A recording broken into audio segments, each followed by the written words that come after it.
Magandang umaga. Ang pamagat ng aralin ay pagtitipid at pag-iimpok bilang sariling pangangasiwa sa mga biyaya ng Diyos. Kahalagahan ng pagtitipid at pag-iimpok sa ating buhay.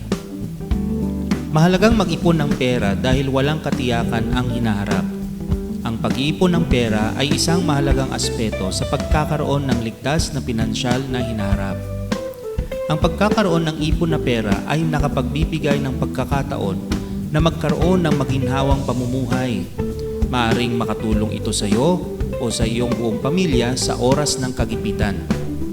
Ang pag-iipon ng pera ay mahalaga para sa lahat, gaano man kalaki ang kita at anuman ang estado sa buhay. Hindi hadlang ang pagiging mahirap upang makapag-ipon ng pera. Tamang disiplina at maayos na pagbabudget ng pera ang isa sa mga susi upang makapagsimula ng pag-ipon. Mas mainam na habang bata pa ay matutuhan ng mag-ipon upang mas maging financially secured. Narito ang ilang mga dahilan kung bakit mahalaga ang mag-ipon. Nagbibigay ng pananagutan at seguridad sa hinaharap. Nagpapalakas ng kakayahan na harapin ng mga hindi inaasahang pangyayari. Nagtuturo ng disiplina sa paggastos at pangangalaga sa pinaghirapang pera. Nagpapalaya sa pagkakaroon ng financial independence. Nagpapahusay sa kakayahan sa pamamahala ng pera at pagpaplano.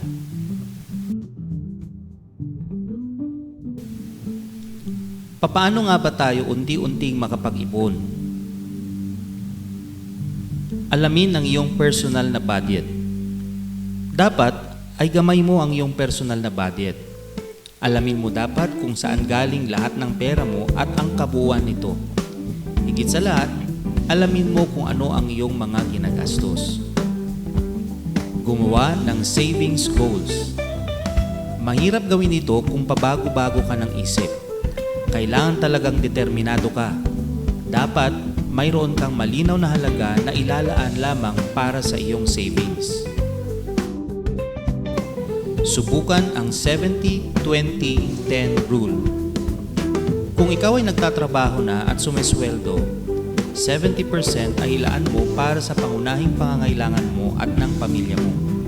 20% para sa iyong ipon at 10% sa tithing o pagbabalik ng grasya sa Diyos. Kung ikaw naman ay mag-aaral pa lamang at nakakakuha ng baon, 70% ay ilaan mo sa iyong mga higit na pangangailangan tulad ng pamasahe at pagkain. 20% para sa iyong ipon at 10% sa tithing, pagbabalik ng grasya sa Diyos o sa pagtulong sa mga nangangailangan. Narito ang isang halimbawa kung paano ang pagkuha ng bawat bahagdan kung ang baon mo ay 50 piso sa isang araw. 70% ng 50 pesos ay 35 pesos.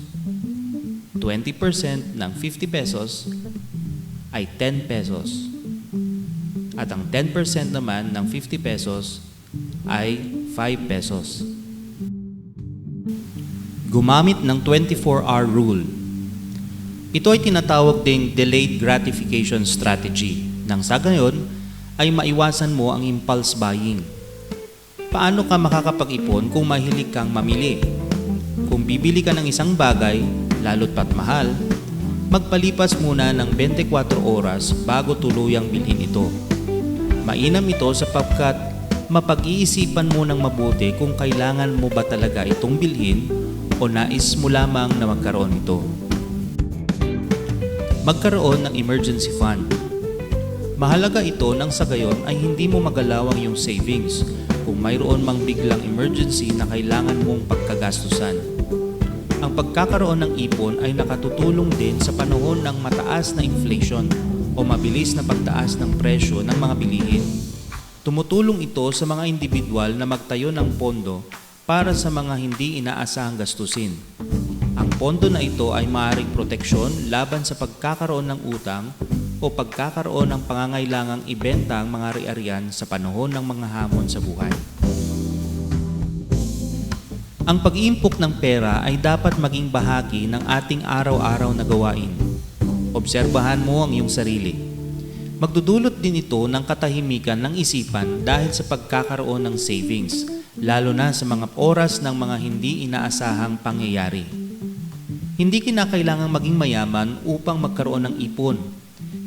Kahit isang simpleng tao ay maaring maglaan ng pondo. Simulan mo ito ng paunti-unti. Tandaan, mayroon kang pangarap para sa iyong hinaharap. Anong mga kilos ng pagtitipid at pag-iimpok mula sa gawain ang iyong ginagawa?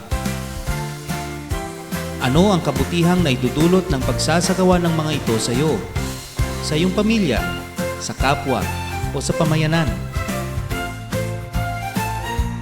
Naniniwala ba kayo na ang pagtitipid at pag-iimpok ay tanda ng mabuting pangangasiwa sa mga biyaya ng Diyos? Ipaliwanag ang sagot.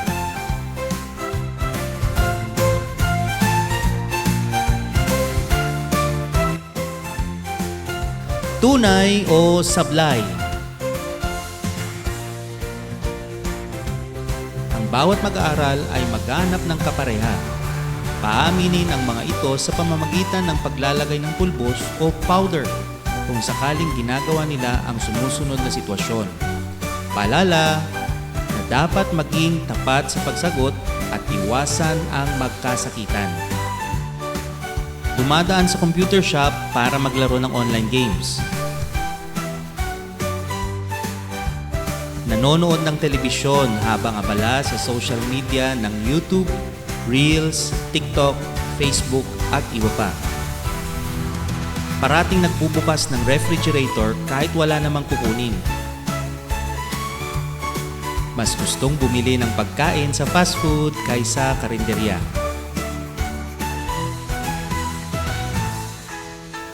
Nanlilibre sa klase ng pamasahe.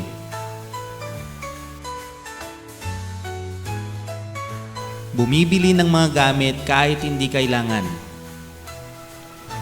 Mas gusto ang imported na gamit kaysa local. Hindi bumibili sa ukay-ukay.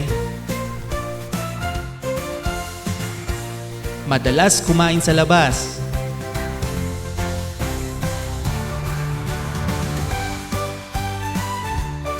Napadadalas ang pag-order sa Shopee or Lazada.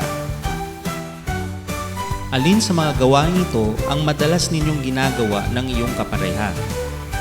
Paano ang mga ito nakakaapekto sa inyo, sa ibang tao?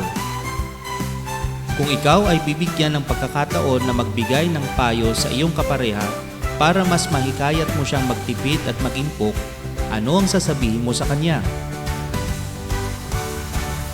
Maliban sa mga natukoy na pamamaraan sa pagtitipid at pag-iimpok, ano pa ang maaari mong maisagawa upang maisabuhay ang mga pagpapahalagang ito?